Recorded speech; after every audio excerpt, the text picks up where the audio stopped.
Hi everyone, welcome back to we make you code. ఈరోజు వీడియోలో మనం టైప్స్ ఆఫ్ ప్యాకేజెస్ గురించి మాట్లాడుకుందాం.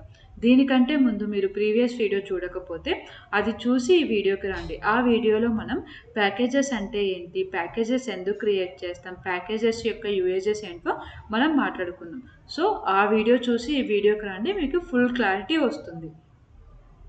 So Java packages mainly two types. One is built-in packages, another one is user-defined packages. So built-in packages ఏంటి అంటే already మనకి జేడీకేలో ఉంటాయి, మనం వాటిని యూజ్ చేసుకుంటాం. యూజర్ డిఫైన్ ప్యాకేజెస్ ఏంటి అంటే యూజర్స్ అంటే మనం క్రియేట్ చేసుకొని యూజ్ చేసుకుంటాం అనమాట. So first one is built-in packages, nothing but pre defined packages అనమాట. సో ఇవి మనకి జేడీకే అనేది ప్రొవైడ్ చేస్తుంది. ఈ ప్యాకేజెస్ ఎవరు క్రియేట్ చేస్తారంటే ఆర్ఎక్ఎల్ వాళ్ళు క్రియేట్ చేసి మనకి అవైలబుల్గా ఉండేటట్లు చూస్తారనమాట. మనం జేడీకే, జేఆర్ఈ, జేవిఎం గురించి మాట్లాడుకునేటప్పుడు చెప్పుకున్నాం. జేఆర్ఈ ఏం ప్రొవైడ్ చేస్తుంది అంటే జేవిఎం ప్లస్ లైబ్రరీస్ ప్రొవైడ్ చేస్తుంది అని మాట్లాడుకున్నాం. ఆ libraries nothing but built in packages అనమాట. సో మనం కొన్ని ఎగ్జాంపుల్స్ చూద్దాం అనమాట. చాలా ఎగ్జాంపుల్సే ఉంటాయి. So these are the few examples మనం కోడింగ్ చేసేటప్పుడు మ్యాక్సిమం యూజ్ చేసే ప్యాకేజెస్ అనమాట. So lang package, java.lang package. నువ్వు మ్యాథమెటికల్ ఆపరేషన్స్ కానీ operations is nothing but built in functions use చేసుకోవాలనుకుంటున్నాం. లైక్ ఒక నెంబర్కి పవర్ ఆఫ్ 2, పవర్ ఆఫ్ 3 ఏదో ఒకటి క్యాలిక్యులేట్ చేయాలి అనుకున్నాం. అప్పుడు math.pov అనేది యూజ్ చేస్తావు. సో ఇవన్నీ ఎక్కడ ఉంటాయి అంటే లాంగ్ ప్యాకేజెస్లో ఉంటాయి. సో నువ్వు లాంగ్ ప్యాకేజెస్ని ఇంపోర్ట్ చేసుకోవాల్సిన అవసరం లేదు. నువ్వు ఆల్రెడీ మనకి జావా క్లాసెస్ అనేది ఇన్బిల్ట్గా లాంగ్ ప్యాకేజెస్ని ఇంపోర్ట్ చేసుకుంటే, అందుకని ప్రింట్ స్టేట్మెంట్ system.out.println అని రాసినప్పుడు నీకు లాంగ్ ప్యాకేజ్ ఏమి ఇంపోర్ట్ అవ్వదు. ఆటోమేటిక్గా మనకి క్లాస్ని మనం క్రియేట్ చేసేటప్పుడే బై డిఫాల్ట్ లాంగ్ ప్యాకేజెస్ అనేది అది ఇంపోర్ట్ చేస్తుంది. Next one is util packages.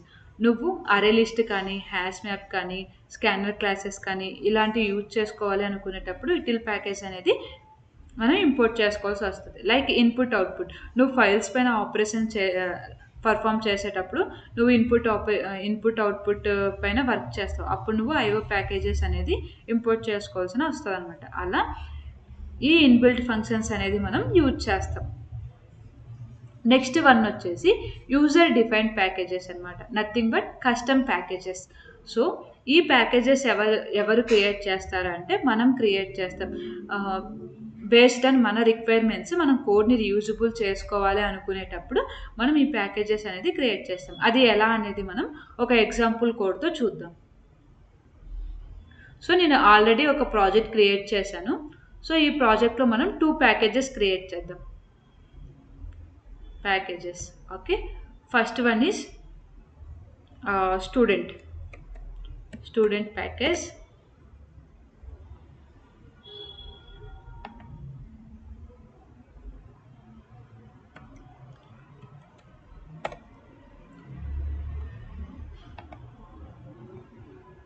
So student ప్యాకేజ్లో నేను సంథింగ్ అటెండెన్స్ అనే ఒక క్లాస్ క్రియేట్ చేస్తున్నాను అనమాట.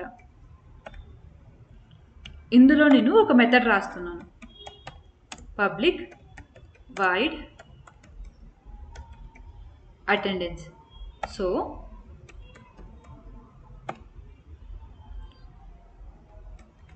ఇందులో సంథింగ్ టెక్స్ట్ మెసేజ్, ఐ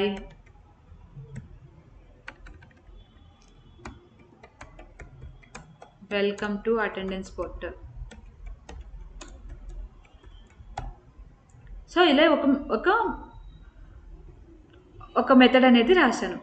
ఇందులో నువ్వు ఏంటి అంటే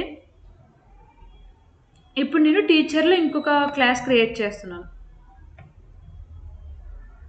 nothing but something teacher class.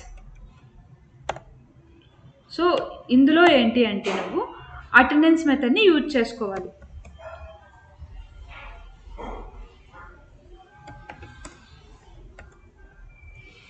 So అటెండెన్స్కి నువ్వు ఆబ్జెక్ట్ క్రియేట్ చేస్తావు. సో క్రియేట్ చేసి a.attendance అని కాల్ చేసినప్పుడు నువ్వు అటెండెన్స్కి ఆబ్జెక్ట్ క్రియేట్ చేసినప్పుడు అటెండెన్స్ అనే క్లాస్ ఎక్కడ ఉంది, స్టూడెంట్ ప్యాకేజ్లో ఉంది. సో ఆ ప్యాకేజ్ అనేది మనకి ఇక్కడ ఇంపోర్ట్ అయింది. అబ్జర్వ్ చేసారా? Import student dot attendance. ఇవి అనేటివి ఇన్‌బిల్ట్ ఫంక్షన్స్ అనమాట. సో నువ్వు మరీ అటెండెన్స్ అనే క్లాస్ క్రియేట్ చేసి మళ్ళీ ఆ మెథడ్‌ని రాసుకోవాల్సిన అవసరం లేదు. ఇక్కడ మనం కోడ్‌ని రీయూజబిలిటీ చేసుకుంటున్నాం. ఎలా? ఈ మెథడ్‌లో ఆల్రెడీ మనకుంది. Hi welcome to attendance portal అని. సో నువ్వు ఇక్కడ ఆ మెథడ్‌ని నువ్వు మరీ క్రియేట్ చేయాల్సిన అవసరం లేదు. ఇక్కడ నువ్వు ఆ మెథడ్ అనేది యూజ్ చేసుకుంటున్నావు. ఇలా మనం ప్యాకేజెస్‌ని యూజ్ చేసి కోడ్ రీయూజబిలిటీ చేయొచ్చు. ఇంకొకటి ఏంటి అంటే నేమింగ్ కాన్‌ఫ్లిక్ట్స్ రాకోకుండా కూడా మనము చేసుకోవచ్చు అనుకున్నాం. సో ఏంటి అంటే ఈ క్లాస్‌లో నువ్వు సంథింగ్ స్టూడెంట్ క్లాస్‌లో ఆల్రెడీ అటెండెన్స్ అనే క్లాస్ ఉంది. సో టీచర్‌లో కూడా నువ్వు అటెండెన్స్ అనే క్లాస్ క్రియేట్ చేయాలి అనుకుంటున్నావు.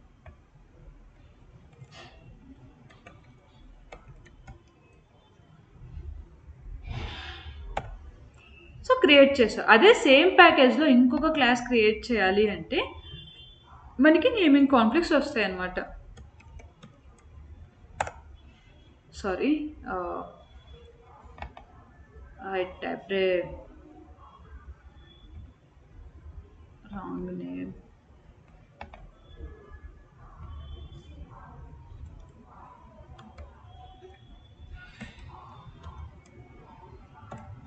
సో మనకి ఇలా ఎర్రర్ వచ్చింది. Cannot create class, unable to pass template class, error misses already exist. So నువ్వు ఆల్రెడీ ఉన్న క్లాస్ని సేమ్ ప్యాకేజ్లో క్రియేట్ చేయాలి అనుకుంటే మనకు నేమింగ్ కాన్ఫ్లిక్ట్స్ వస్తాయి. అలా కాకుండా మనం ప్యాకేజెస్ పెట్టుకొని డిఫరెంట్గా క్రియేట్ చేసుకోవచ్చు అనమాట. This is the benefit of the packages. Okay,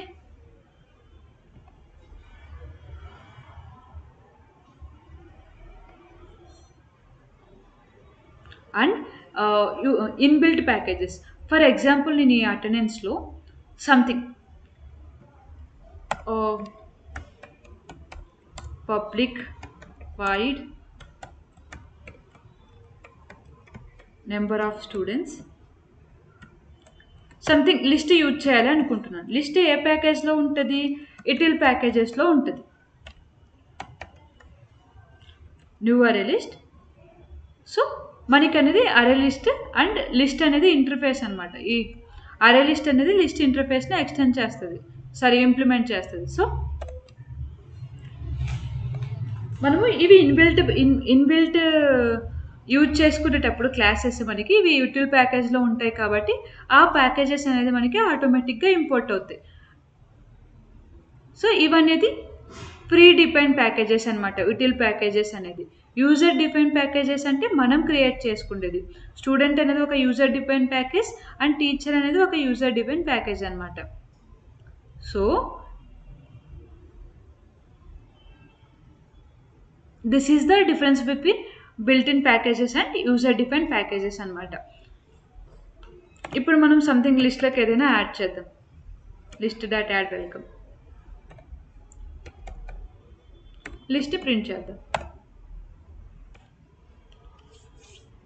so మనం ఇలా బిల్ట్ ఇన్ ప్యాకేజెస్ యూజ్ చేసుకునేటప్పుడు ఆల్రెడీ నువ్వు ఇక్కడ యూటిల్ ప్యాకేజెస్ అని నువ్వు ఇన్బిల్ట్గా ఏం క్రియేట్ చేయాలి. ఆల్రెడీ మనకి జేవిఎం జేడీకే అనేది ప్రొవైడ్ చేస్తుంది అనమాట. So these are the user define built in packages and student and teacher ఇవనేది మనం క్రియేట్ చేసిన packages. So this is the difference between built in packages and user define packages.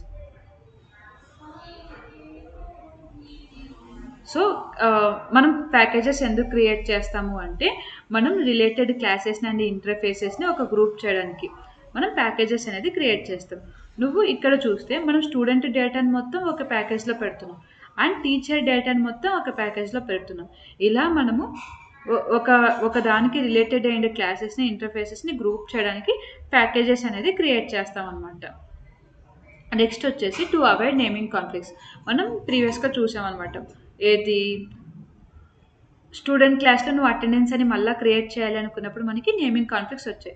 So ఆ naming conflicts మనం avoid చేయడానికి అంటే for example నువ్వు 2 different packages create చేయకోకుండా student teacher అని బోత్ ఒకే ఫోల్డర్ నథింగ్ బట్ ఎస్ఆర్సీ ఫోల్డర్లో అన్ని క్లాసెస్ నువ్వు రాసావనుకో, అప్పుడు నువ్వేంటి అంటే అటెండెన్స్ టీచర్కి సపరేట్ స్టూడెంట్కి సపరేట్గా క్రియేట్ చేయాలి, నేమింగ్ కాన్ఫ్లిక్ట్స్ వస్తాయి.